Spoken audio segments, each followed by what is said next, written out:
What is going on, everybody? I am Matt T. Vogt, and this is Let Me Talk to You, a podcast where I find businesses that are changing, growing, and evolving their area of industry. And today I have a good friend, a world-renowned badass. Maybe not world-renowned, but he'll take it.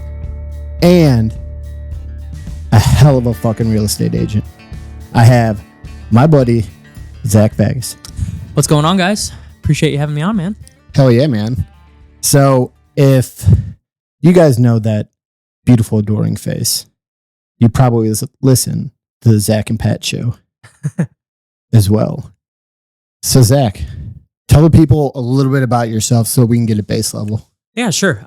So born and raised here in St. Louis. I spent most of my life, or most of my adult years in the restaurant industry. And then about 5 years ago, kind of right when COVID happened, I'd gotten my real estate license. Right before that, my grandma, who's 84 years old, talked me into getting my real estate license. And then, because she's still an active agent still today, and she talked me into getting my real estate license, and I was still waiting tables at the time. And then, COVID kind of shut the world down, and I was like, all right, well, time to be a full-time real estate agent, I guess. Let me give this a shot. And then I just started kind of treating it like a job, man. I had nothing else to do all day, so I just started making calls. Oops, sorry. Just started making calls, and money doesn't wait. Just treating it like a job. And then, that first year in business, I was able to sell 30 houses, and I've just sold more and more since then. I've gotten into the investing side of things as well. I've got a handful of rental properties. I've done a handful of flips. As you mentioned, I've also got a podcast, the Zach and Pat show. Matt was a guest on it. And I'm also a dad, a husband, a jiu-jitsu practitioner. I'm pretty obsessed with that. That's, if I'm not with my family or working, that's usually what I'm doing. I'm, choking people unconscious on a mat.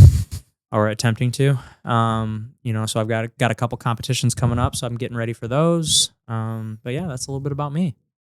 Fuck yeah, dude. Well, let's, damn, you got a hell of a life, dude. But you fill all your areas in such great ways in each aspect.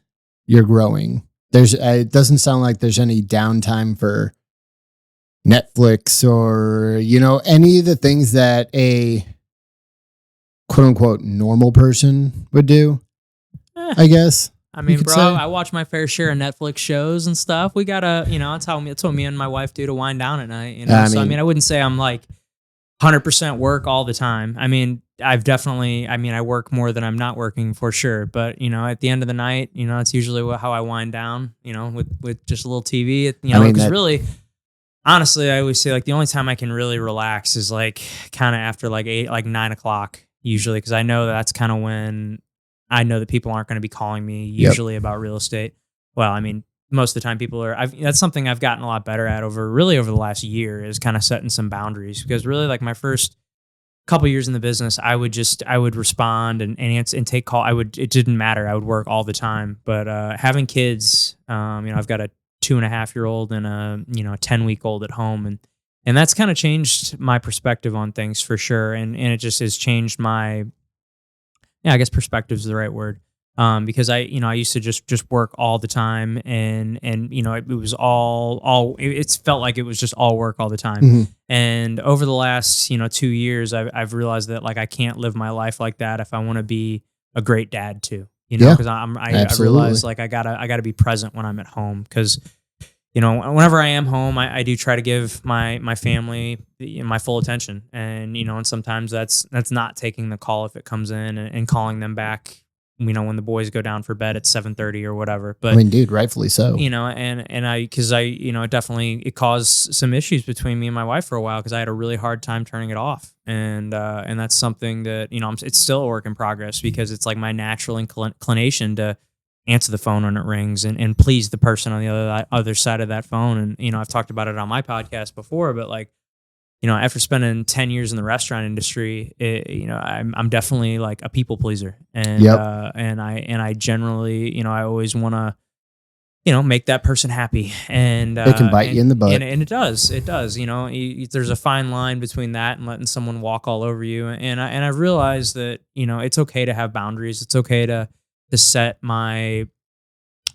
set expectations with my clients and people that I'm working with. Like, hey, after, hey, from 5 to 7, 5 to 7, 5 to 8, that's my, time I'm with my family. That's really like, so if I don't answer in that time, that's, I'll get back to you right when I can. Cause most of the time things can wait, there are instances where there's emergencies and whatnot. And, I'll address those as they come in, but I'm really working on trying to kind of be more present with my family when I am at home, because it's hard. I struggled with it really, really, really, really bad when for the first year or so of my son's life, when he's brand new and I'm still trying to run around and please all the other people when I was kind of like leaving my family hanging at home. So that's definitely an adjustment I've made. So I definitely find my time for hanging out and being part of the family, but I am working a lot. There's no denying without that. a doubt. I mean, you've represented me, and you're fucking go, dude. And I mean, holy shit. So let's backtrack. Coming out of the restaurant industry, COVID, going into real estate. Did you know what the hell you were doing? No, not at all. That you get your license, and no one really. Then when you take the test and the class and everything, that they tell you a lot of the legal stuff that you need to know, but like they don't really teach you how to run a business. I mean, I would imagine it's probably similar to, like being I'm not going to compare it to being a doctor or anything, but like, from what I've heard is, you go to medical school or whatever, they'll teach you how to, how to do the medical side of things. Even being a real estate agent, like they don't teach you like the nitty gritty of like even writing a contract. It was just like all like the legal stuff. It's base level shit. Yeah, base level stuff. I don't know why I was comparing it to a doctor, because maybe that's a bad analogy, but I know that there's a lot of, I've heard it being compared. I've heard business owners being compared to that, where, you go to medical school and you learn, how to save people, but you don't know how to, and stitch people up or whatever, but you don't know how to actually run the practice. And that's where I feel like a lot of people hurt. Exactly. And I would think it's probably pretty similar to real estate agents, where, you go get the class, you go take the class, get the license, and then you're like, what the hell do I do now? Exactly. Now that I've got this license, like unless, because what I've found is most people, they join a team. Like they'll go join like a big team in town, and then they'll hold your hand through those first couple transactions, and they basically kind of show you the ropes, and they show you their way of doing things. I didn't really do that. I basically had a kind of a mentor essentially, and he kind of just showed me the ropes, and I kind of figured it out by myself. He definitely held my hand for the first handful of transactions, but through, after about 15 or so transactions, I had a good idea what was going on. But what they don't really show you in when you get your license is like how to, because you got to think of yourself as a lead generator. You're always generating leads, like, because those leads could come from various different places. You can pay for those leads. You can you can sign up for like Zillow leads, where essentially like if you jump on Zillow, you'll see, if you scroll to the bottom, like show me this house or whatever. You can click that, and essentially what that does, from my understanding, is it'll essentially sends it out to a bunch of real estate agents that have signed up for this, and pretty much it's the first person to click the link that's sent to them, and then that person gets to go show that house to that client, and theoretically that now you can kind of retain them as a client if they want to continue working with you. I mean, that's one way. There's what I've built a lot of my business on is really just creating relationships with people, and you do phenomenal. Well, thank you. At that. I create relationships with people because it's the whole kind of make a friend, make a sale thing. My business is, a ton of it is my sphere of influence. So the people that already know, love, and trust me. Yep. And then I kind of pair that with a lot of social media stuff. I'm really active on social, and I post regularly. I'm always, I'm posting a combination of, real estate stuff, dad stuff. Sometimes it's fitness and jiu-jitsu stuff, but for the most part, I would say that a big bulk of that is real estate related content. And a lot of my leads do come from that now. But like, man, when I first got started, it definitely was not that way. Like I'm training a guy underneath me right now, and he's kind of struggling with this idea of like he's like, oh, I've only got 200 people that follow me on Instagram. Like no one's gonna hear it, and I was like, well, bro, how do you think you like build it? You gotta consistently post stuff, and then eventually like that's how you grow a following, and that's how people hear about your stuff, and then when they look you up online, they'll show that you're credible, and your last post wasn't from 6 years ago. Exactly. Like, well, dude, somebody phrased it to me like this the other day. They're like, people worry about their followers, but if you think of how many followers you actually have and you put them in a room, is it a lot? Like 200 people in a room? That's a lot of fucking people, right? Yeah, dude. Like, I mean, like I don't have a big following by any means. I got like 1,700 followers on Instagram, which is like nothing. But like, dude, if you put 1,700 people in a room, like that's a fucking crowd. That's an auditorium. That's an auditorium. Right, that's like exactly. That's like a couple comedy clubs. And I feel like if people looked at it from that perspective, yeah, it would ease a lot of their burden, man. For sure. And it's like you realize that that's who you're talking to, and it's like, 1,000%. And if you do well, then those people are going to tell all their friends. And like I build my whole business off referrals. So it's like I want to do such a good job with you that when you come up in conversation, exactly. Yep. So then when you hear of your cousin or your brother or your coworker, like, hey, we're thinking about moving, I want you to like be like jumping out of your seat, like, dude, you got to use my real estate agent. He was fucking awesome. Yep. And that's what I want, So I've kind of built my business on of hopefully getting that response whenever, the subject's brought up of buying or selling a house. Hell yeah. Yeah. So yeah, I can't even remember what the original question was, but we were talking about if you knew what the hell you were doing. Oh no, I had no idea what I was doing at first. Like, I mean, nobody does. You're going to make a ton of mistakes. A lot of people join the team and kind of get their hand held. But, the thing that comes with the team is they're going to take a lot of your money, you know? So a lot of people don't probably understand like how we're paid as real estate agents, but, they just see, especially like now in the news, like the real estate agent commissions is like it's a hot topic right now. Yeah. There's the big lawsuit. And people see, they're like, oh man, that guy's making 3%. It's a $400,000 house. He's making $12,000 when he sells that house. It's like, he might be, but probably not. He's probably not making all 12. He's gonna, most brokerages have a split, it could be 80-20, meaning that agent's keeping 80, the brokerage is taking 20, which is pretty good. Right. But like if you're on a team, it could be 40-60. Like you're keeping 40, you're giving 60 to the team. No, and that's very, very common. But you got to think that those people, like there's a good chance that those leads were like fed to that person. Like that person didn't procure those leads themselves. So it makes it a little easier, I assume. Sure, like you're getting your hand held, you're being given a lot of things. But if you're on your own, like you eat what you kill, and that's kind of how I've been pretty much really my whole career. I mean, I had my first handful of transactions. I worked with there was an agent who he trained me. Me and him are still like best friends today.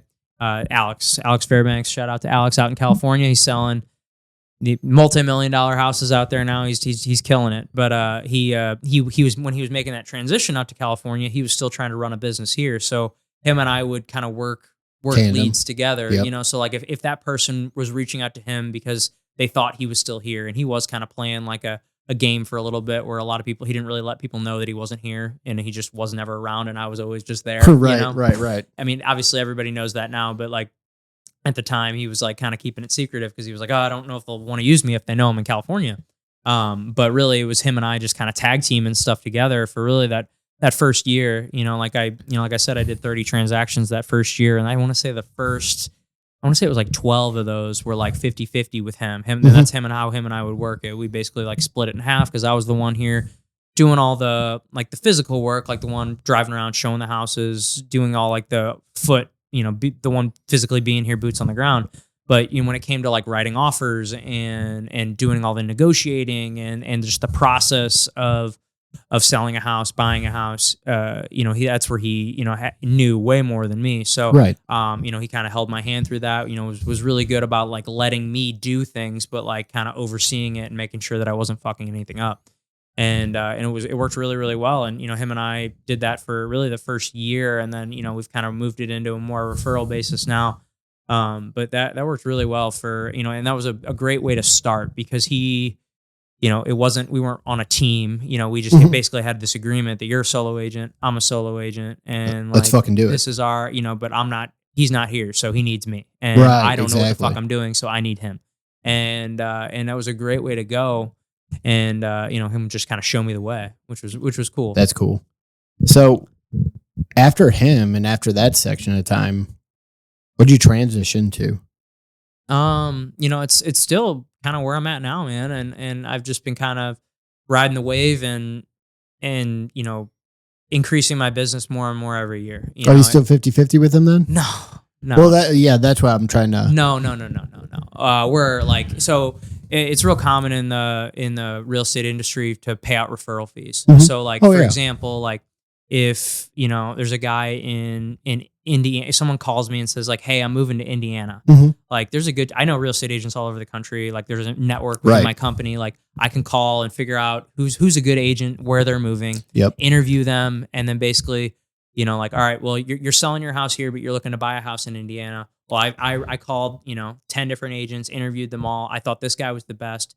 And I'd like to refer you to them or refer you to him if you want to work with him. And then if they agree to work with him, then I can then me and that agent come to an agreement where he pays me a certain percentage of his commission. Could be 10%, could be 30%. Of course. I would say it's somewhere in that range. But that's really nice. So that's what him and I do. Now, if he refers me someone, I pay him a 25% commission. Fair enough. My commission, which is cool. Like I'm happy to do that. And, without a doubt. If he essentially hands me someone. We've actually got one right now because he doesn't have a ton of leads that come in these days because pretty much he's all focused on California. So he randomly shows up on Google sometimes, and like a random person will call him and it'll be like, hey, this lady's looking to buy a house, and like, we'll kind of work her together. And so that's kind of what we do now. But now it's all me. I'm a solo agent. Like I said, I've got one agent. I'm kind of training underneath me. But I think that's kind of where I'd like this to go. I'd like to eventually kind of build more of a team so that I can, not be so hands-on all the time, just because, like I said, with the family and everything at home, it is hard to, be able to be available and show houses all the time because, there is part of this business where, if you got to kind of be available, pretty much whenever, at the beck and call of your clients. And that's how I am with contracting. Yeah, it's tough. It really is. And, I do have agents that I work with now that are, I've got the one I'm training, but I've got a couple other ones that we kind of partner where they'll show houses for me, and they'll kind of be there if I go out of town or anything like that they'll cover me and go show my clients' houses or go on appointments for me or do whatever needs to be done. But for the most part, it's me, it's all me. I'm doing pretty much everything. Everything, right? Yeah. Exactly. So real estate. Obviously, that's your niche. So how does that flow into you flipping houses? Like, what does that journey look like to you? Did you just decide one day, fuck it, I'm going to buy a house, flip it, rental? Like, what was your thought process in the beginning of that? Yeah, well, there's a couple of pieces of that. So, obviously, I'm in the real estate industry. So it's just going to, like, of course, deals are just going to present themselves to me sometimes. And I'll be like, well, if this isn't something... I always I got into this mindset a couple years ago that, like, if there's something, if I come across a great deal or something, let's think about this first. Is that something I want to buy? And so that's how I look at things sometimes. Not always, because I got to be in the right, like, position to buy. I got to have, cash on hand. I usually do things with partners too. So, that's something I always consider. But I actually flipped my first house long before I ever got in the real estate industry. Really? Yeah, I flipped my first house when I was 22. Oh shit. Yeah. It wasn't all me. It was so my dad and my dad's next door neighbor, they're like best friends, and my dad's next door neighbor had flipped a handful of houses, and I'd come home from college and I was just chomping at the bit to buy a house and move out of my parents' house. Right. And so I, was still working in the restaurant industry, but I was able to buy this house for believe it was like 65,000 over in Afton. No shit. And so this was, what was it, 2016, I want to say, 2016, 2017. Wish price would be like that. Yeah, for sure. And then so our deal was that essentially I would buy the house, and then those two were going to finance the rehab. And then my game plan was I was going to live in it for, the game plan was originally 2 years so that we could avoid the capital gains. Right. So the game plan was, all right, Zach, you go live in there for 2 years, and this will be, it's obviously your house, you buy it, but agree to sell this in 2 years, and we can avoid paying capital gains. Because if you own a house for less than 2 years, you have to pay capital gains tax on the profit you made. So that was originally the plan. We rehabbed it. I think we put about 28 into it. So, we were all in just under 100. And then I ended up moving in there and living in there ended up being about 9 months. And then our business partner, so my dad's buddy, he was sending his first kid to college, and they needed the cash out of the house. So we basically decided they wanted to sell it. So I was kind of like, well, shit, what do I do now? So we sold it. I think we all made like $9,000 a piece. I think we ended up selling it for like, I want to say it was like 120 or like 130 or like right under 130. I think it was like 128 if I remember right. And so we all walked away with like a little less than 10,000. And but that was nice. I made my first little chunk of change, and basically saved that up, and then shortly after used that to like help buy me and my wife's first house that we still own today. We have that one as a rental, and we lived there for a number of years. But that was my first house I flipped. So I got into the house flipping thing just because, like I said, opportunities present themselves in this business. If I come across something that like looks like a slam dunk, and I will consider buying it. But here's the other thing is I don't always want everything, like that's what I tell people that I'm an investor, and they're like, sometimes hesitant to work with me because if they're an investor too, they're like, well, you're just going to take all the good deals. And it's like, bro, I'm a one man shop. Like I'm not going to take every, I can't do every deal. There's not enough time. There's not enough time. Like trust me, I've got enough going on right now that like, I've got enough going on. I don't need every deal. Exactly. If there's one thing I've learned in this industry, it's not, there's plenty, there's always going to be another house. There's always going to be more deals. Like this isn't the end all be all. Like there's always going to be more. So, I just got to have that kind of abundance mindset when it comes to that. Yep. Ain't no doubt about that. So you're still flipping, I'm assuming. Yeah, we just flipped one. I think, when did that one close? That one closed, I want to say, at the end of May. Yeah. So we closed on that one. We bought it. It was a little house over by Crondelet Park. We bought it for $125. We put 42 into it, and we sold it for $210. Hell yeah. Yeah, so that was a good one. Hell yeah. Yeah, it was a pretty good one. Now that one I did with my business partner out in California. Alex? No, it's not Alex. So Alex, it's a funny story. So Alex originally was he was coaching me. I've always had a real estate coach ever since I've been in the business, like a real estate business coach. And for the first year or so, that was Alex. But Alex was essentially kind of passing down what his coach was telling him. And after about a year, Alex was like, all right, I'm kind of done with this coaching thing. I don't really want to do it anymore. Why don't you just hire my coach? And so I hired my coach. His name's Dino. And he's been my coach for like now a little over 3 years. And me and him have become good friends. We own, we did that. I did that flip with him. And then we also own another rental property together.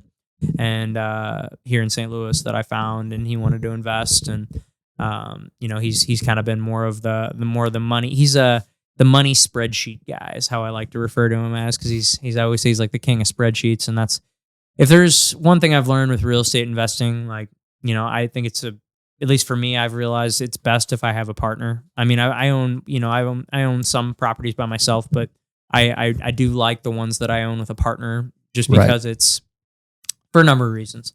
You can delegate like responsibilities. So like, there's shit that he's good at, there's shit that I'm good at. Without doubt. And we can kind of divvy up those responsibilities, and you can also, you divvy up the money. Like obviously that's nice when you're buying, when you're when you're going to purchase the property, because it's usually, it's not a cheap thing to buy real estate for the most part. But also obviously that means we split profits too, which is, not so good. But hey, I'd rather own the property, own it with a partner and know that, like, hey, I'm comfortable. Like, I don't feel overwhelmed. There's always things that need to be done for the property. Like, for example, the one that we own, like, we just had someone move out of it, and now we got to go get a sump pump put in the basement because it keeps flooding every time it rains. So it's just something we've been dealing with, which has been a lot of fun.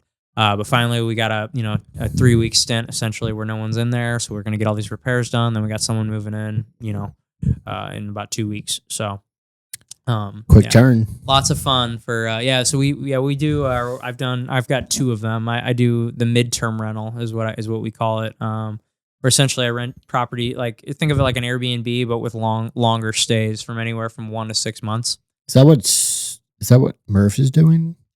No, I think Murph he's doing like a year-long lease, if I'm not mistaken. I could be wrong about that. We can ask him when he comes back, but I thought he was doing a year-long lease. It might be, yeah. Which, like, but he's also like keeping the utilities in his name, I think, which is similar to what I do, but like we provide like a fully furnished rental. Like, it's right, like, exactly. It's got all the furniture, it's got, smart TV in every room, air fryer in the kitchen. I mean, it's got all the bells and whistles. Like, I try to make my properties pretty nice because I charge top dollar for them. Like, I want to, we get good rents on them, and so I want to provide people with a good product. I want to provide them with a nice place to live with quality stuff. So we do that I've got 2 of those, and that's like my preferred strategy. I'd love to, if I could, buy a couple more of those. I would. That's the goal over the next couple of years. Just keep buying them. A couple every year. The game plan. And do you have a preferred area you look for? Yes. So I mean, I do it, and it's strictly off of just because it's I think there's that saying in real estate: location, location, location. Right. Right. It's kind of that cheesy saying, but like there's a lot of validity to that. Like, I'm pretty picky about where I buy properties now, because I have a property that's I didn't really think too much before I bought it, and but I just wanted, it was my very first one, and it's been a great rental. It's just like not one that I'm like, definitely not like my favorite. Let's just say that. Is that the one you turned? Was your original house? No, that's a duplex that I own up north, up in like close to the airport, which is fine. It's performed well. Like, it's always made money. It's just not your preferred area. It's just not. Yeah, it's just not like the sexiest area. Like, what I've learned with real estate investing, you really make your money on appreciation, not on at least with rental properties. Like, you really make your money off the appreciation, not the couple $100 you make in cash flow, or like even on the one, like I have one that I make about $1,000 a month, and that's great. But like, the real money in that one is the fact that it's growing in value over time, and the debt's getting paid down. Like, that's where I'm really making my money. So like, I would rather buy properties in areas that I know are going to always be desirable to live, and areas that are like growing in value. So and also areas that I know very well and that are somewhat close to where I live. And for me here in St. Louis, that's, I really like South County, South City, like in, certain parts of South City. That's really what I like to do. I'd like to stay in that kind of general vicinity, just because it's areas that I know very, very well. I mean, almost down to the street name in some areas, but like I just know that I don't see a ton of decline when it comes to property values in those areas. And I mean, if I look at, our one that I own over in Afton, like, I mean, I could sell that one we bought it in 2018, and I mean, I could sell that thing for, well over 6 figures for more than what I bought it for. And we have been in kind of a boom here, but it's, that's ever since the interest rates and COVID and everything, obviously real estate prices have gone up exponentially, but it's, and they're still, I don't see them going down anytime soon. I mean, especially with where we're at with our real estate inventory and where people are at with interest rates. We're still seeing people, at least here locally, like pay well over asking price for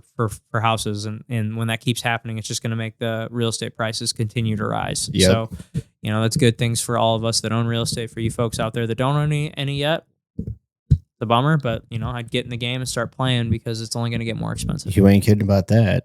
I mean, it's so that's one nice thing too is you kind of centralized all your properties, right? Mm-hmm. That's the beauty of that. Do you think that rentals are more appropriate or flips? What do you mean appropriate? Well, just if somebody's just starting out, right? Because I always thought, at least in my head, it would be, in a perfect world, it would be flip. I get some capital from the flip, right? And then I turn around and I get a rental with that flip money. And then I turn around again and boom, I get another flip. Is there any strategy that you personally think is better than the other? Or is it just kind of per deal? You know what I mean? You estimate each deal individually. It just depends what you're looking for. Like and there is the best of both worlds, I think, and I'll get there in a second. But you got to think about what you want. Do you want the quick money? Because you got to think on that flip, if you make 20 grand or 30 grand, 40 grand, how long, or you run the numbers and, you got a rental property that's paying you $300 a month. Okay, how long is that, is the cash flow is it gonna take me to make that 30 grand or whatever? Right. It's gonna be a long time. But also it's you got to look at, all right, if I'm gonna hold that property for 10 years at least, all right, where do we see real estate prices going? Let's look at the trends. How much has property appreciated here in the last, 10 years? All right, well, is it going to continue to do that for this next 10 years? It might, probably, hopefully. So it really depends on what you want. Do you want that quick money, or do you want, because rentals can be, a little bit easier as far as if you buy one, but they also can't be. You could buy one that has a ton of problems. You could buy one that you could put a tenant in there that absolutely destroys the house. You could put, you could run into a lot of issues with rentals because you still own it and it's a continuing thing. Whereas the flips, it's you buy it, you fix it up, you sell it, you're done. Right, you clean your hands of that thing. But it's also that's then you're done with it. It's not continuing to pay you. But there is, the best of both worlds, I would say. And, people call it, it's kind of referred to as the BRRRR strategy. Where you buy, it stands for buy, rehab, rent, buy, rehab, rent, refinance, repeat. Yep. So, you buy a property that you would want to flip, essentially, and you buy it, you fix it up, you then put tenants in there, and then you refinance, essentially pulling all of your money out of it. So let's just let's look at some numbers here. Okay, so if let's say I buy the property for $100,000, I put $50,000 into it. Now that property is worth $200,000. Okay, so the property is worth $200,000. You go to the bank and say hey, I've got a property worth $200,000 here. I want to put a mortgage on it, and they usually will let you pull out anywhere between 80 to 75% of the money that you put into it. So let's 80% of 200, that would be 160. So essentially, you originally you bought it for 100, put 50 in it, you pull 160 out of it. So you get your 150 back. Now you've got a $200,000 house that ideally is paying you rent, that is netting you some cash flow. Right now, with the way current interest rates are, it is kind of hard to do that. It's not impossible. It's just difficult with how high rates are right now. And that's what you find most investors are having problems with, is buying properties with traditional means like that. And but you're seeing, over the last couple of years, it's become a lot more popular to buy properties with, kind of seller financing or subject to, or some sort of creative financing, which I've done a little bit of. And, it is a lot harder to finagle, and you definitely got to kind of know what you're doing. So it's definitely not something I would recommend someone do on their very first deal. But that might be something to look into. I would definitely do your homework on that before you go out and agree to do that, because you got to know what you're doing. But that's another option too. But the BRRRR it's a great strategy for kind of the best of both worlds, where you can kind of make that that flip money, you can flip it essentially, and then you are able to pull your money back out of it, and essentially just recycle that original capital that you used. But like I said, it's easier said than done. I've yet to do a successful burr. It's on the I've never really attempted though. So, but it's definitely something I will do eventually when I find the right property. Something I'm always looking at when I'm running numbers on something though. Well, it's so what makes investing as a whole like, and when I say that, I mean, do you just have like the perfect network around you? What are some of the key details that I feel like when people think about investing, oh man, I got this house and it's easy and done. You know what I mean? Farthest thing from easy. And one thing people, it always cracks me up when people tell me, I want to get into real estate because I want some passive income. And I was like, when does the passive part start? Because I've been, doing this full time for 5 years, and I mean, I haven't just investing. That's not. I would say 90% of the 95% of the money I make is through real estate sales. Mm-hmm. So like, that's obviously more of a job, but it is real estate. Like I'm very involved in what's going on, and I'm obviously helping investors a lot too, which is interesting. But like it's the farthest thing from passive. Like I rarely go. There's not a day that's gone by in recent memory that my phone didn't ring with some sort of problem that day, or something that I had to address, or something that some fire that needed to be put out. Like there's always something wrong and something that needs to be addressed or fixed or helped, or somebody forgot to do something, or I just had to get one of my properties, had to plumbing repair that I great, there's $900 on a random Thursday that I wasn't expecting to spend. Great. Yeah, exactly. Like that's cool. Like there's just shit like that. I mean, the one thing I think I have gotten a lot better at over the last couple of years is I've gotten very okay with paying people to do things. Yep. As far as like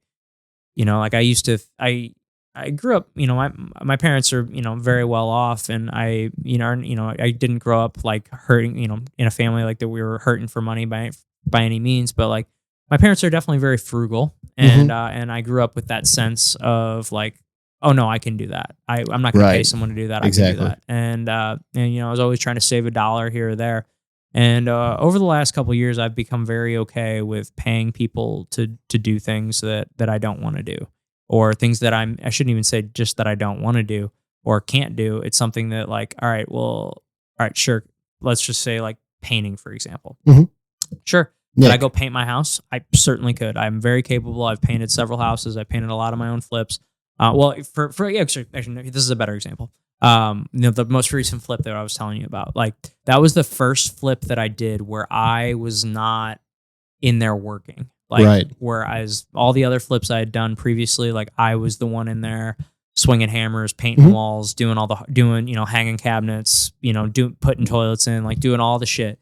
Whereas this last one, I was like, all right, this time I am playing manager, because every time, last couple times I've flipped houses, like I see my real estate sales, go down significantly for the next couple months after that, because like I didn't spend my time doing that. And that's where my real money's made. So it's like, all right, well, it's even gotten to the point like of cutting my own grass. Like could I cut my grass every week? Yes, I could.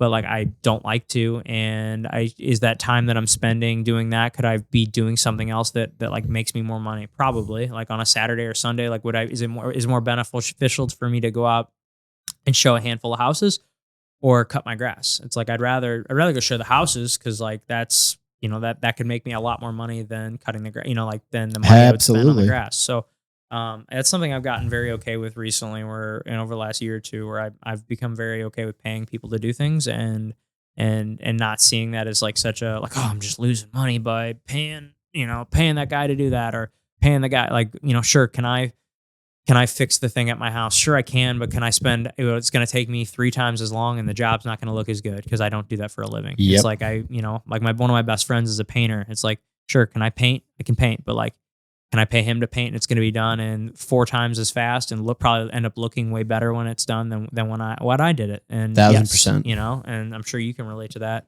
with yours. I'm sure there's stuff that you're really good at, and there's stuff you're not so good at, I would imagine. I'm finished. Yeah. I do finish work, man.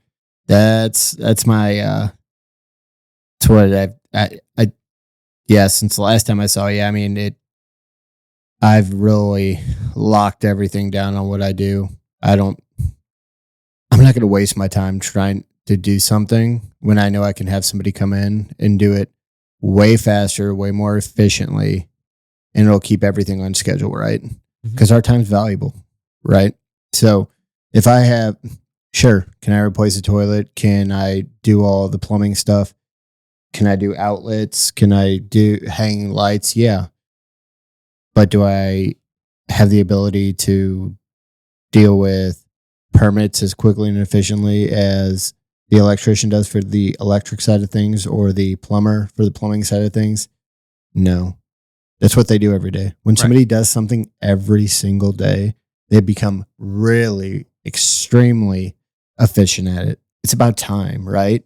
And for me, if I want to stay on point with all the projects I have going on for different clients, I don't have time to be there. Yeah, I would looked at it the exact same way you did for the longest time. Well, I got to pay this guy, Nah, I can do that. Yeah, I can do that. I'm like, dude, it cost me $500 and I just saved $1,500. It's like, yeah, you save $1,500, but you just lost 15 hours, like exactly. I don't have to be at the property today, so I could be out doing another estimate somewhere else.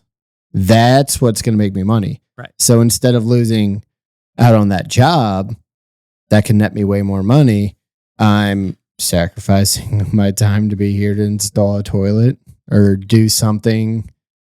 It just doesn't make sense. So everything you said right there, it just rings so true. I even paid someone to cut I love cutting my grass because I'm just that weird like that. But we went over to his house and I hung a door for him. And I got back. I'm like, I do not have time to cut this grass, but I want it to look good.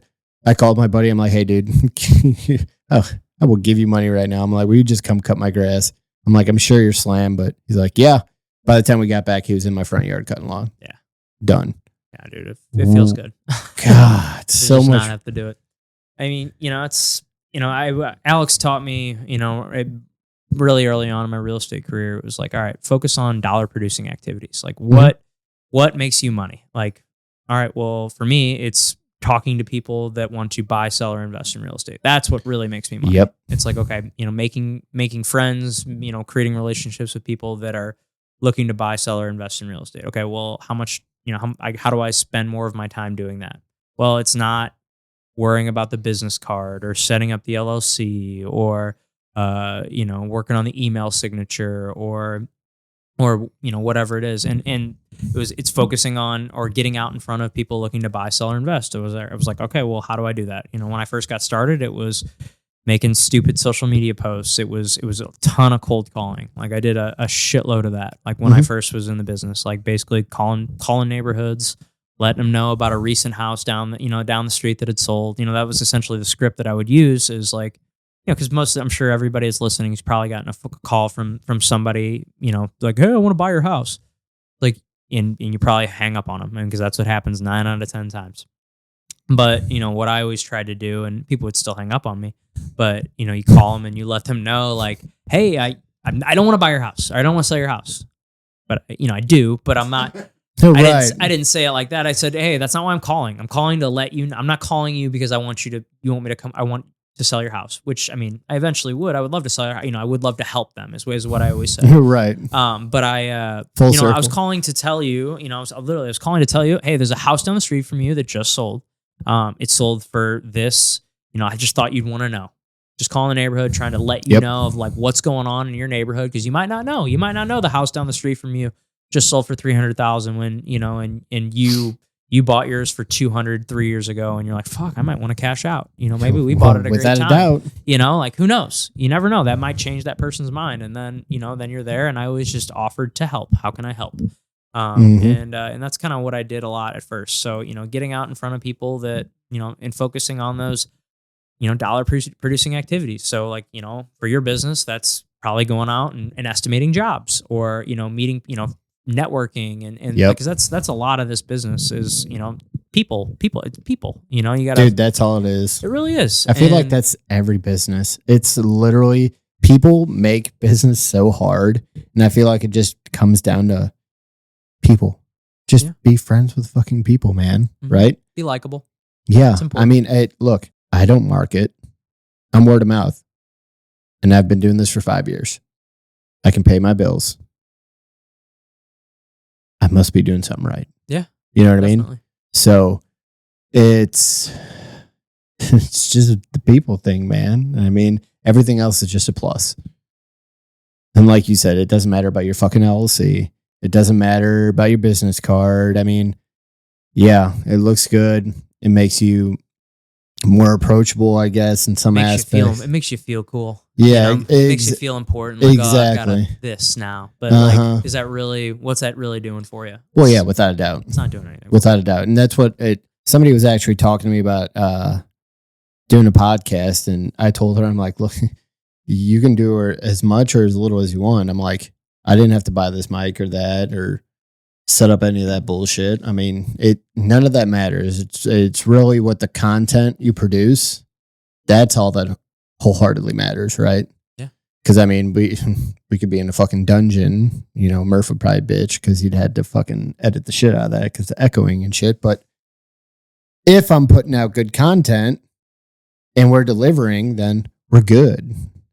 So all the extra shit, it really doesn't matter. Although I do love your fucking Instagram post. Those are fucking hilarious, dude. Those are good, right? Yeah, the listing videos, I think, is what he's referring to. Like, it is like the kind of silly jumps. Exactly. Who does that now? What do you mean? Who does the Matt video? Joe with Posted Social? Yep. Yeah. So he does that. That's all that. Murph pretty much does all my other stuff, but Matt just does the house videos. We actually recorded one this afternoon with Matt, and then I'm recording one tomorrow morning with Matt also. So yeah, I got lots of listings hitting the market here soon. So it's been good. That's nice. It's been good. So what's your next move as far as, would you ever think about getting into like bigger units, or are you just gonna stay like residential? Yeah, I've thought about it, kind of going into, transitioning more to commercial. Mm-hmm.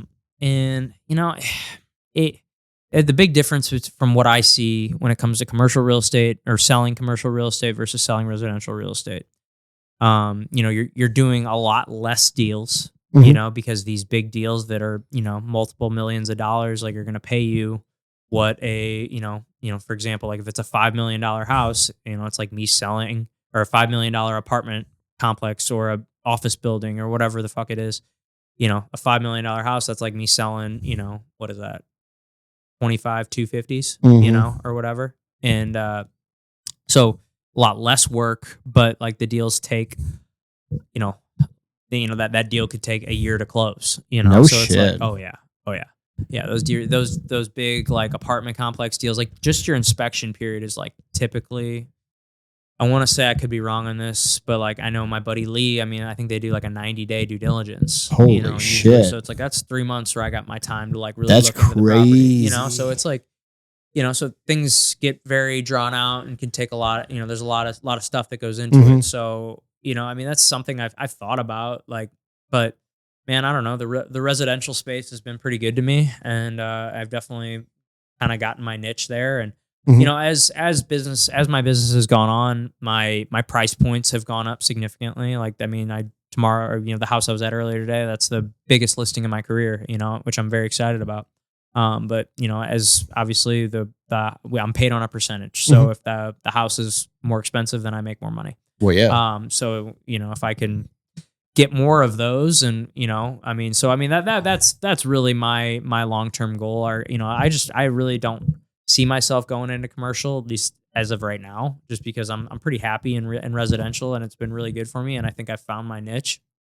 But it's definitely not something I'm opposed to down the line, but it would just be kind of a whole new ball game. Yeah. I pretty much just focus on 1 to 4 units. I sell a handful of duplexes and 4 families every year. But I would say like 80% of my business is single family. And, so eventually, I might look into doing some commercial stuff down the line. But as of right now, I think I'm just gonna stay in residential where I know what I'm doing, and I think I'm pretty good at it. So I'll stay there for now.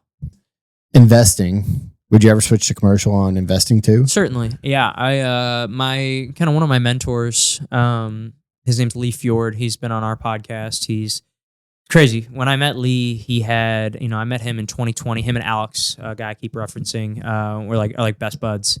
And like Alex was the best man in his wedding. And Lee, like when I first met him, he had, I want to say it was he had like less than 20 doors. He had like couple single families, couple duplexes, maybe a 4-family, like all in South City. And now he's got, I think he's over 1,000 now, 1,000 doors. And and so crazy, right? Yeah, so he's definitely kind of been a mentor of mine when it comes to real estate investing. But now all he does is apartment complexes and like minimum 100 units. And so I'm definitely going to go into a deal with him at some point. Like I've already planned. It's just I just gotta find the right time. Because just the buy-in is not cheap.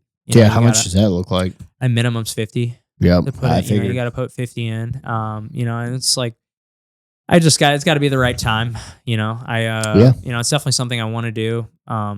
Within the next, because he basically what they do with theirs is they essentially I mentioned the Burr method earlier. That's basically what they do, just on a giant ass scale. They do it on, they do it in the, they'll buy this apartment complex for, $10 million, and they'll fix it up over the course of 5 years, and then essentially resell it or refinance out of it. Now, how does something like, say, across the street, right? Mm-hmm. I feel like half of the vineyards is Section 8. How does that come into play? Or is that just not even thought of in a deal like that? No, it's thought of. I mean, honestly, I got a lot of people that love Section 8. Like for example, I got like 2 guys that I'm showing property for. They live in California, and I've got a good amount of out of town investors here in St. Louis that I work with, because guys in California are like, oh shit, you can buy a house for $100,000, and it's like, yeah, you can, but that one you certainly can, but it's not. It might not be in the best part of town or something that you're. Let's just say like I wouldn't feel super comfortable like my wife walking down the street there by herself. Mm-hmm. Like I wouldn't make me feel warm and cozy at night. One of those guys. One of them, I don't know if. Oh yeah, I forgot you went out to that one. He sent me to one, and I'm like, yeah, dude. I'm like, I'm gonna get stabbed. Yeah, I got a crazy story about that house. Like, holy shit! No, it's so it was this house out in it's like 70 in Shreve, and bro, dude, these dudes. Oh god, I told them not to buy it. Did he buy it? Yeah, they bought that house. Yeah, so they bought that house sight unseen. And so we didn't even know what it looked like when they bought it. He just bought it one day. He asked me about it, and I gave him my opinion. I was like, man, I don't. They bought it for like $35,000, and they were like, it's in pretty, and it was sight unseen, so like we couldn't even go in it until they closed. So they had already closed on it, and then once it closed, they're like, all right, can you go over there? And I was like, well, can I get a key? And they're like, supposedly it's in the lockbox, and they're like.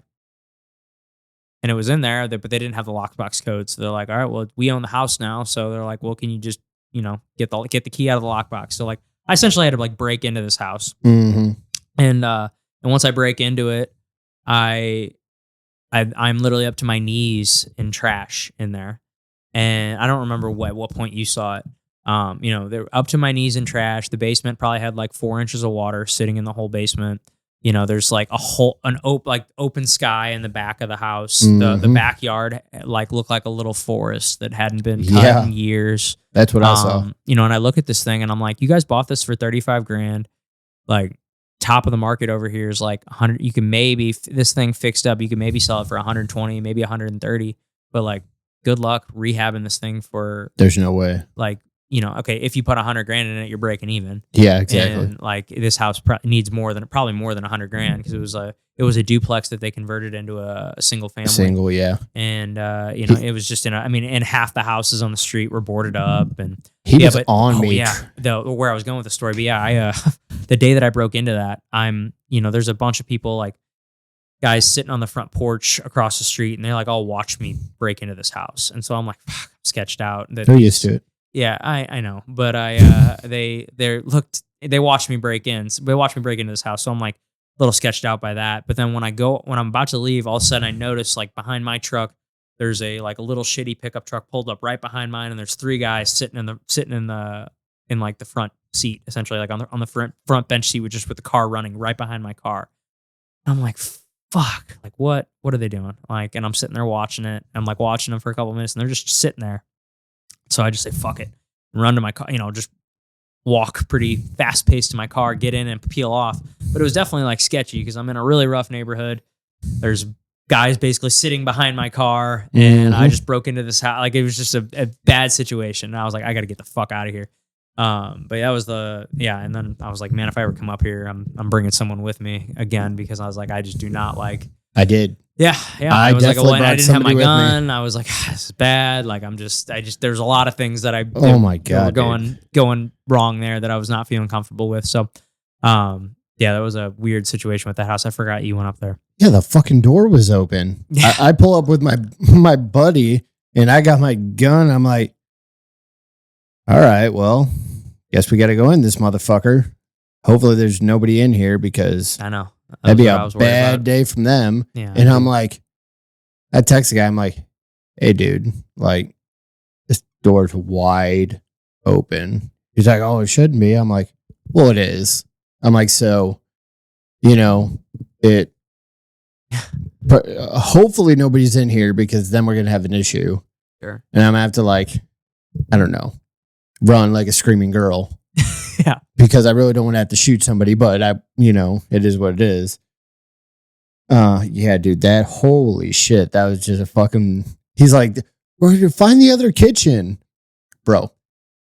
I don't even know what's going on in this house. I don't know either. I was like, dude, I don't know where it could be. The only room that made sense was like that room at the top of the stairs. That's exactly what I thought. Was like, there's no signs of plumbing or anything anywhere. Nothing. So I was like, they probably took it all out. Yeah. So anytime somebody says anything about anywhere down there in that like area, I'm like, that's no for me, dog.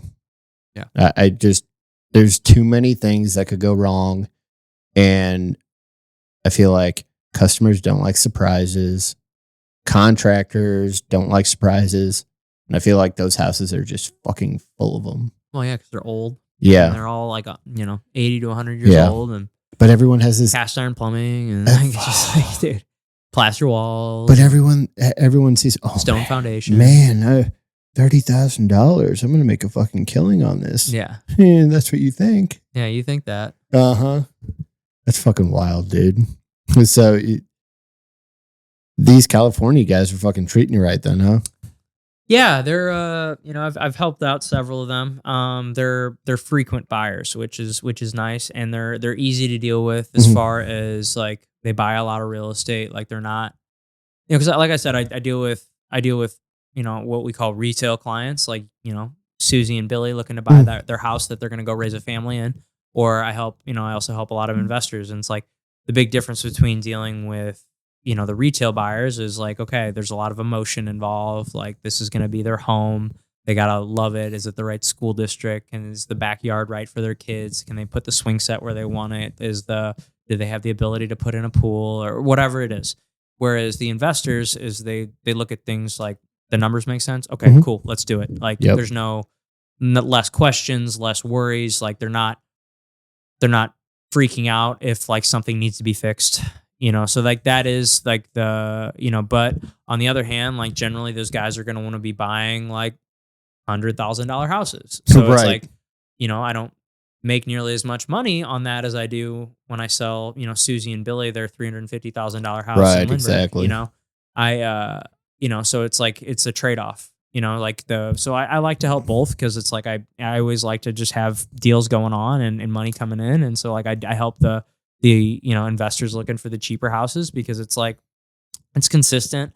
Sometimes, and I don't want to say it's always easy because it's not, but generally like they're a little easier to deal with because there's less, they're more apt to buy things and they're less intimidated by things that need to be repaired. But like I also love helping the retail buyers too, because like that's a little bit more rewarding for me. I will admit, like helping someone like buy a house that, that they love and they live in, and like they're friends of mine, and they get invited over there for a housewarming party or a this, or, or whatever it is. Like, so like there's definitely two sides of the coin. I like working with both. Fair enough. So I kind of told you this in the beginning, and this is one of the bigger questions. It's, so what overall makes you different? Well, I care a lot. I think that would be, I mean, that's something I think that would separate me. I try to, something that I've always kind of preached in my business is like, it's relationship over transactions, relationships over transactions. So no matter what it is, like I'm always want to save that relationship with that person over, they're not just a transaction. I don't just see them as another number on my spreadsheet at the end of the year. Like, I generally do care about them. Like I've told people many times, like maybe this isn't the one to buy. Like think about it. I know you think it. Like for example, I was talking to some of my clients recently that, they're looking for a property on some acreage, and we looked at a house. It was literally this past weekend, and I was like, man, like this house is sick. The land is awesome, but like I know you work a lot. I know your schedule's crazy. Like, are you going to be able to maintain 25 acres? Like this is like full on like farm, dude. Like you got to be willing to, be willing to, do all the work that's associated with this. And I know you're a busy guy and you work a lot, and but like and I'm not trying to talk you out of it, but like just think about that when you're looking at this, because like this is definitely going to take some maintenance, and you're going to need to put in some work here to like maintain this, because like I feel like this shit can get out of hand fast. So I always try to just focus on the relationship and keep people, hold people close, and try to always look out for their best interests over my own. Well, dude, that was a fucking killer answer. So generally, as I close out, I like to ask my guest to tell the people, what is your number one piece of advice? And that can be in life, in real estate, just in general. What is your number one piece of advice you'd share with people that you could share with yourself back in the day, if you were talking to you? Man, there's a couple different things, but I mean, the first one that comes to mind is like, be okay with doing hard shit. Like I think that it's only going to make you grow and make you, quite frankly, a better person. Like, don't be afraid to do hard things. And, I mean, I'm a big exercise, workout, fitness, martial arts guy. So like those are my hard things. I mean, it doesn't necessarily have to be, that. It could be cycling. But I do think that there's something I think there is something to doing something physical. I think every person, we're made to move. We're not made to be sedentary. So I think the mental benefits that come with vigorous exercise and fitness have a ton of mental benefits that I think would literally benefit everybody that does them. So if you're capable of it, get out there, move your body. You'll feel better afterwards. I mean, that's the first thing I do. I mean, if I'm having a bad day, or I'm not feeling good, or something's off, if I go hit a workout, go train some jujitsu, go do something, it always resets me and kind of puts everything back into perspective for me. So that would be that'd be my biggest piece of advice when it comes to like you as a person. But like when it comes to business, I would just kind of go back to what I said earlier. Like I would just focus on relationships, no matter what business you're in, because I think that no matter what business you're in, relationships are extremely important. And how you build those within your business or within your field or your sector, whatever it is, focusing on those. Like if you're in the tech industry, like it's got to be important to like know other people in that industry, figure out what they're doing, or if you're in the contracting business, like you got to know what other contractors are doing. You got to build the relationships with your clients. So it all comes back to relationships. So, yep. I mean, I would say those are my two biggest pieces of advice. Beautiful. I love it. Well, guys, you heard it here first. Relationships are fucking key. So, as we close out, thank you. I appreciate it. Go watch the Zach and Pat show. My man does a phenomenal job. Murph does a mediocre job at editing it. Bitch, I edit your podcast too. Yeah, fucking jive turkey. Anyways, guys, you know it didn't suck. If you need to buy a house, if you want to watch and listen to a different podcast, Zach and Pat Show. Zach? Yeah. It's been a pleasure. It's been a pleasure. Thanks for having me on, brother. Absolutely, brother. Thank you for letting me talk to you. Of course. Adios.